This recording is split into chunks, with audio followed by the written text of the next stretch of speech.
अस्सलामुअलैकुम। उम्मीद है आप सब खैरियत से होंगे और आप देख रहे हैं इंडो पाक रिएक्शन और मेरा नाम है लारिब और मेरा नाम है राफी सिद्दीकी। और आज की वीडियो का कंपैरिजन है इंडिया फिर से चंद्रयान 3 के बाद से एक और लॉन्च करने वाला है अपना मिशन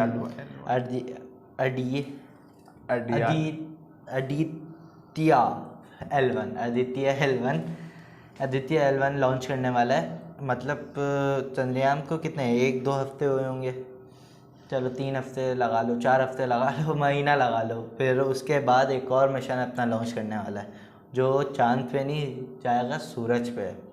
अब कितना सच है कितना झूठ है कुछ नहीं पता, मालूम करते हैं वीडियो से, तो देखते हैं अभी वीडियो।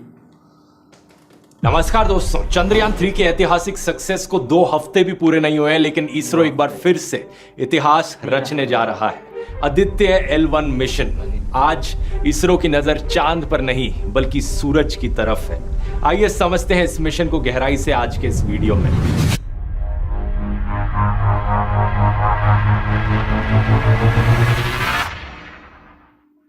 आदित्य L1 इंडिया का पहला मिशन है जो स्पेसिफिकली सूरज को स्टडी करेगा। लेकिन जैसे चंद्रयान चांद पर लैंड किया था, वैसे आदित्य सूरज पर लैंड नहीं करेगा बल्कि दूर से ही सूरज को जांचेगा। इनफैक्ट ये स्पेसक्राफ्ट धरती के ज्यादा करीब होगा सूरज से मिशन के दौरान। स्पेसिफिकली कहा जाए, लॉन्च होने के बाद ये धरती से 15 लाख किलोमीटर दूर जाकर लाग्रांज पॉइंट L1 के अराउंड एक हेलो ऑर्बिट में घूमेगा। उस पॉइंट तक पहुंचने में इसे लॉन्च से करीब 4 महीने का समय लगेगा और एक बार वहां पहुंच गया तो 5 साल तक ये वहीं रहकर सूरज को ऑब्जर्व करेगा। इसलिए सिर्फ एक स्पेसक्राफ्ट नहीं बल्कि एक स्पेस ऑब्जर्वेटरी भी है। अब सबसे पहला सवाल आपके मन में यहां पर आएगा कि आखिर ये लाग्रांज पॉइंट क्या होता है।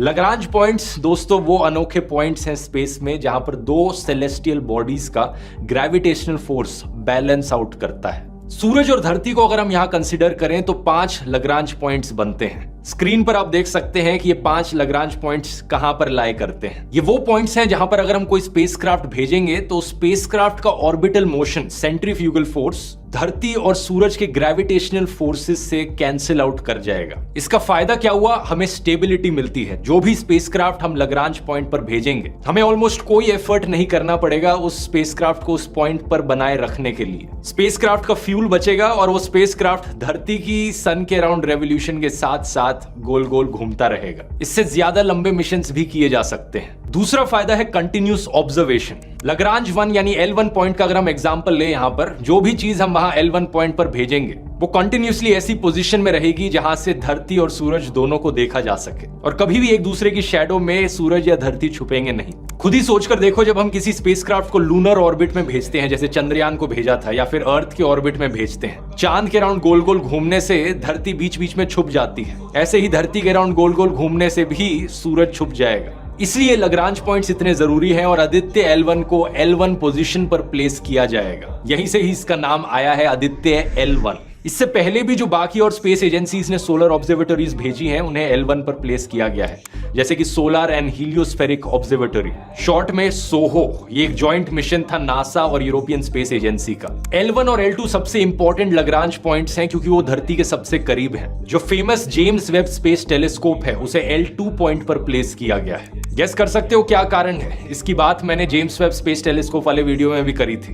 L2 पॉइंट पर धरती सूरज को छुपा कर रखेगी अपने पीछे, और क्योंकि इस टेलीस्कोप को लाइट ईयर्स दूर देखना है यूनिवर्स की गहराइयों में, सूरज की रोशनी को छुपाना जरूरी है ताकि कोई इंटरफेरेंस ना आ सके। इसलिए L2 पॉइंट यहां चुना गया। लेकिन आदित्य L1 पर वापस आए तो सूरज के बारे में क्या स्टडी करेगा ये समझने के लिए पहले हमें सूरज के बारे में थोड़ा जानना पड़ेगा। हमारे सोलर सिस्टम का सन, इसका डायमीटर करीब 109 गुना ज्यादा बड़ा है धरती के डायमीटर से। वजन में ये 3,33,000 गुना ज्यादा भारी है धरती के कंपैरिजन में। और अगर आपको विजुअलाइज करना है सूरज के साइज को धरती के साइज के कंपैरिजन में, तो इस एनिमेशन को आप देख सकते हो। 1.3 मिलियन अर्थ्स एक सन के अंदर फिट हो सकती हैं। जैसे धरती के अंदर अलग अलग लेयर्स होती हैं, कोर, मैंटल, क्रस्ट, ऐसे ही सन के अंदर भी अलग अलग लेयर्स होती हैं। सबसे अंदर सूरज के भी एक कोर मौजूद है। इस कोर के अंदर न्यूक्लियर फ्यूजन के रिएक्शंस होते हैं जहां पर हाइड्रोजन और हीलियम गैसेस को एनर्जी में कन्वर्ट किया जाता है। इसी एनर्जी से सनलाइट पैदा होती है और गर्मी निकलती है जो हमें धरती पर भी महसूस होती है। कोर का टेम्परेचर 15 मिलियन डिग्री सेल्सियस तक जा सकता है। इसके एकदम बाहर है रेडिएटिव जोन।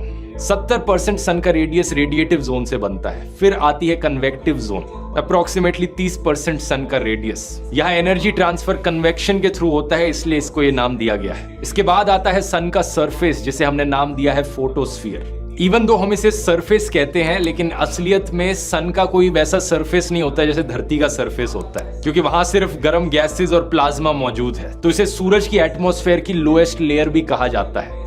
यहाँ पर तापमान काफी हद तक ठंडा हो जाता है, 5500 डिग्री सेल्सियस। इसके ऊपर आती है क्रोमोस्फेयर की लेयर, जहां पर तापमान बढ़ने लगता है। 6000 डिग्री सेल्सियस से शुरू होता है और ऊपर तक पहुंचते पहुंचते 20000 डिग्री सेल्सियस हो जाता है। फिर एक पतली सी लेयर है ट्रांजिशन रीजन नाम से, और उसके बाद सन की सबसे आउटर मोस्ट लेयर आती है, जिसे कोरोना कहा जाता है। इस वाले कोरोना का उस कोरोना वायरस से कुछ भी लेना देना नहीं है। कोरोना की लेयर में बहुत गर्म प्लाज्मा मौजूद होता है, 1 to 3 मिलियन डिग्री सेल्सियस। एक सवाल यहाँ आपके मन में आएगा कि आखिर क्या कारण कि सन का कोर इतना गर्म है लेकिन सरफेस ठंडा हो जाता है और फिर कोरोना वाली लेयर फिर से इतनी गर्म हो जाती है। आगे बढ़ने से पहले मैं आप सबकी तारीफ करना चाहूंगा कि आप अपना टाइम ऐसे एजुकेशनल वीडियोस देखने में लगा रहे हैं, क्योंकि सोशल मीडिया पर टाइम वेस्ट करने के हजारों तरीके हैं, लेकिन ऐसे वीडियोस से आपकी नॉलेज बढ़ती है। ये आपके टाइम का सही इन्वेस्टमेंट है। ऐसे ही अगर आप अपने टाइम को बेहतर मैनेज करने की अल्टीमेट टेक्निक सीखना चाहते हैं मुझसे, तो मेरे टाइम मैनेजमेंट कोर्स को ज्वाइन करके देखिए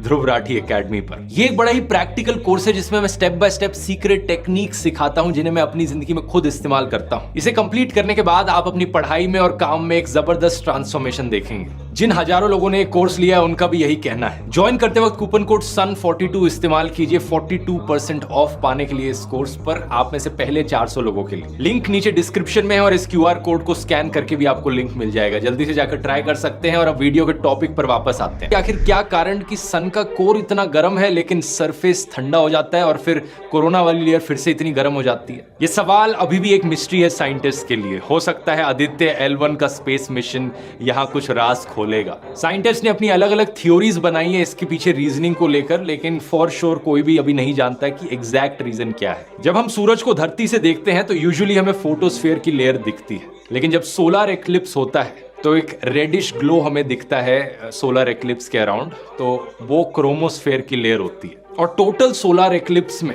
वो लेयर भी छुप जाती है और सिर्फ कोरोना की लेयर दिखती है। बहुत ही फेंट सा एक हेलो टाइप का बन जाता है सन के अराउंड। आदित्य L1 का मिशन है सन की ऊपर की 3 लेयर्स को स्टडी करना, फोटोस्फीयर, क्रोमोस्फीयर और कोरोना। लेकिन सूरज से लाखों किलोमीटर दूर आखिर ये किया कैसे जाएगा? इस पर मौजूद इंस्ट्रूमेंट्स की बात करने से पहले हमें समझना पड़ेगा कि सूरज से क्या क्या चीजें बाहर निकलती हैं। सबसे पहले हीट और लाइट तो हम सब जानते हैं कि सूरज से निकलती है, ये तो बड़ा ऑब्वियस है। इसके अलावा सूरज से हर प्रकार की इलेक्ट्रोमैग्नेटिक रेडिएशन निकलती है। इसमें ना सिर्फ हमारी विजिबल लाइट जो हमें आंखों से दिखती है, बल्कि अल्ट्रावायलेट रेडिएशन, यूवी रेज जिसकी वजह से स्किन कैंसर हो सकता है, infrared radiation, radio waves, X rays, gamma raise.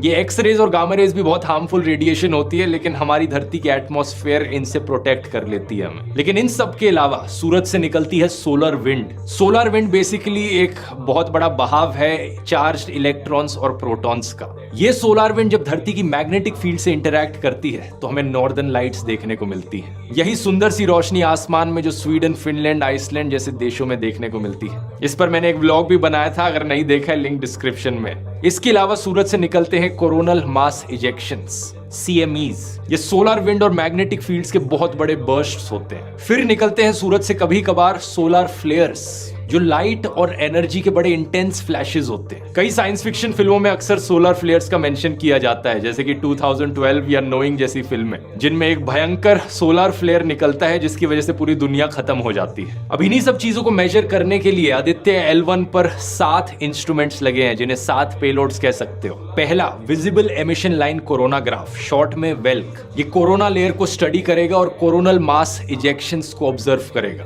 दूसरा, solar ultraviolet imaging telescope, short में सूट। ये सूरज की फोटोस्फीयर और क्रोमोस्फीयर की इमेजिंग लेगा अल्ट्रावायलेट स्पेक्ट्रम में। तीसरा, solar low energy X ray spectrometer, short में सोलेक्स। और चौथा, high energy L1 orbiting X ray spectrometer, short में हीलियोस। ये दोनों सूरज से निकली एक्सरेज को स्टडी करेंगे, स्पेशली सोलर फ्लेयर्स में जो एक्सरेज निकलती हैं। पांचवा, Aditya solar wind particle experiment, short में एस्पेक्स। और छठा, plasma analyser package for Aditya, short में पापा।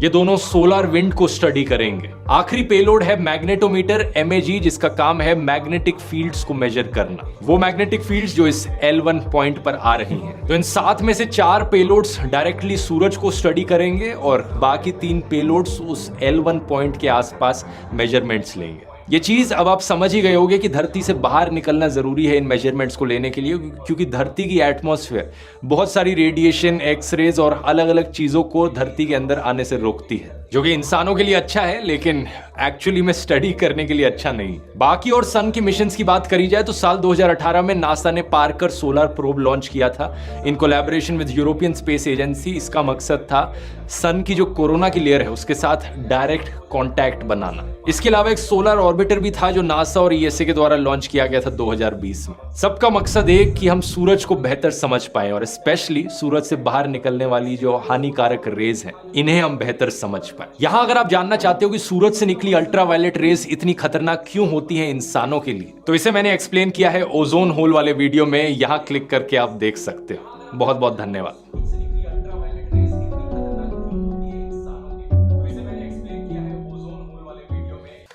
तो भाई मतलब इंडिया तो भाई काफ़ी आगे निकल गया है। अब देखते हैं ये कब लॉन्च होगा, क्या नहीं होगा।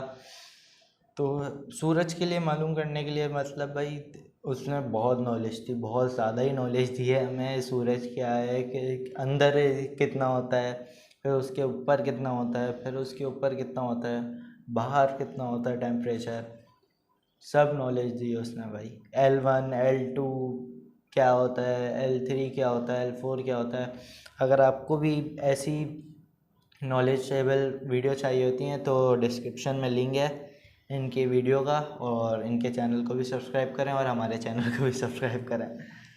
और क्या कहते हैं, मैंने ये बोल रहा था कि 5 महीने अभी हैं ये बोलने के लॉन्च होने के लिए, मतलब कि 5 महीने के बाद ऊपर स्पेस पे जाएगी सूरज के करीब। L1 5 साल तक ऑब्जॉर्व करेगा और उसके बाद क्या कहते हैं वहीं गायब हो जाएगा। मतलब कि इसके अंदर अभी कुछ बताया हुआ नहीं है कि वापस आएगा या घूम जाएगा, उसके बाद वो वहीं से गायब हो जाएगा। तो भाई और कुछ नहीं, मतलब ये 5 साल तक का एब्जॉर्ब तो करेगा लेकिन इस ऑर्बिट में घूमता रहेगा। अब ये नहीं पता है कि मतलब ख़त्म हो जाएगा, क्या हो जाएगा, वापसी तो नहीं आने वाला, क्योंकि ग्रेविटी ही नहीं है। ग्रेविटी खींचती है तो फिर वो बोलता है, क्योंकि ग्रेविटी के बाहर है। और अगर आप लोगों को इसका पता होगा तो ये भी बताइएगा और कमेंट में बता दिएगा। और वीडियो को लाइक पसंद आई है तो लाइक करें, शेयर करें और सब्सक्राइब करें। तो मिलते हैं नेक्स्ट रिएक्शन वीडियो के साथ।